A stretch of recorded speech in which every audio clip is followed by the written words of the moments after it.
Hello, my name is Stephanie Ortiz, and today we are going to be talking about the importance of eating healthy and together. Now, to start off this presentation, I want to go ahead and ask a quick question. Why should we eat healthy? Or why should we switch our diets to healthier ones?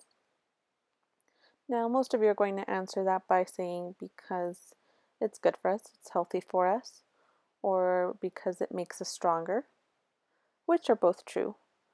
But what if we switched that question to why should we not eat the food we love? Why should we not eat food that is bad for us? Now, to answer those questions, I am going to be giving you some facts that'll hopefully give you the answers you need to answer those questions by the end of this presentation. Because of our bad eating habits in the US, 33% of adults are obese. 17% of children are obese. That is 12.5 million children who are obese in the US. Now, the average American can expect to live 3.5 years less than a Canadian. Deaths related to high blood pressure illnesses increased by 80%. Deaths related to diabetes increased by 114%. So if you're not obese and if you're not having complications due to your obesity, people who are still at a healthy weight but are still eating at a poor diet can get heart disease, they can get hypertension, high blood pressure, diabetes, osteoporosis, and even cancer. This is starting to sound a little scary, I know, but these are all necessary to answer our question, our big question. Why should we stop eating unhealthy foods? And these are the reasons why.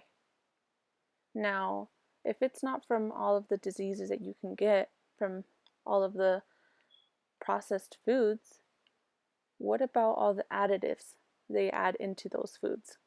So even though you think you're eating a healthy meal, one really has to look at the packaging. Now you have to look at everything they add into your food in order for it to last longer, in order for it to be sweet without adding calories. All of those additives also have side effects that in the long run affect our health. Now, with eating healthy comes eating healthy together. Now, a lot of people are going to say that you can eat healthy, you don't have to necessarily be with others in order to eat healthy. Although that's true, it's still healthier for you to be with others, especially for children at such a young age where they're learning from their parents. Their parents are their first teachers. So from a young age, you're teaching them how to eat properly or how to feed themselves as adults. A lot of children, including myself, have issues with eating as adults now because of the way they were fed when they were younger.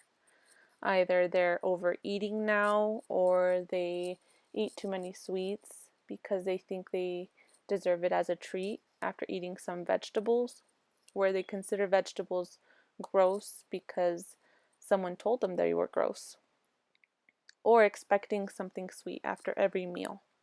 And that's not reality as an adult. So eating together is actually really healthy for children and as adults. So it's good for everyone at the end of the day to come together for dinner to talk about everyone's day, and not only is good for your mental health because you're releasing all that stress from your day, but while you're talking and you're listening to others, you're giving your body enough time to process the food it's eating. So it takes your body 20 minutes for it to send a signal to your brain letting it know that you're full. So while talking and listening, you're giving your body enough time to process that. If you're not giving your body enough time, you're causing yourself to overeat. And because of this is going to affect you in your adulthood for when you're eating out or you're socially eating. you'll cause yourself to overeat a lot, which will cause weight gain, which will lead up to obesity in the future. Now, another benefit of eating together at the end of the day is looking at all the food groups. So you're providing an example to your children what their plate should look like, what colors they should have in their plates, their reds, their blues, their browns, so that when they're adults, they know how their meals should look. They should be well balanced between proteins and fruits and vegetables and grains. And another benefit to eating together is family style meals. So I love family style meals. So you put all the food in the middle of the table, and you let your child choose what they would like to eat. Or not necessarily choose what they'd like to eat, but the portion of their foods. So that way, it helps them control their portions for when they're adults. It also helps them decide when they're full. So instead of having your child eat everything off of their plate, forcing them to eat everything that you served for them because you think that that's a good amount for them, you're causing them to overeat, and you're causing them to hate the food that they're eating. And I know this because I personally overate a lot as a child because I was forced to finish my whole plate because I was given portion sizes that they thought would be fit for a child. But in reality, this affects my everyday life now because I feel the need to empty my plate every time. So it causes me to overeat a lot, which isn't good for anyone. So what I would like you to take from this presentation is look at your meals. Look at what you're feeding your children or yourself. Look at what changes you can make in order to live a healthier lifestyle. Because at the end of the day, it's your life and it's your lifespan.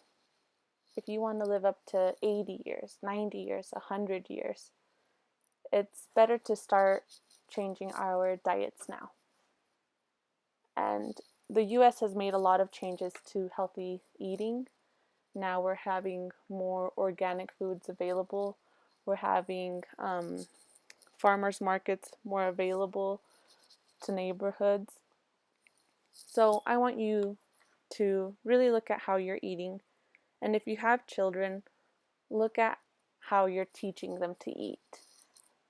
That way they know how to really portion out their foods, really pick out different colors for their meals. That way they are making the right choices as adults. And also look at how you're eating your family meals together, whether on the road or at home.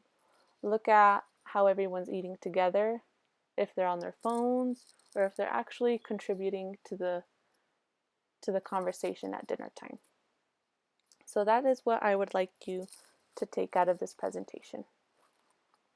I hope you guys enjoyed it, and I hope everyone starts to look at the way we're eating.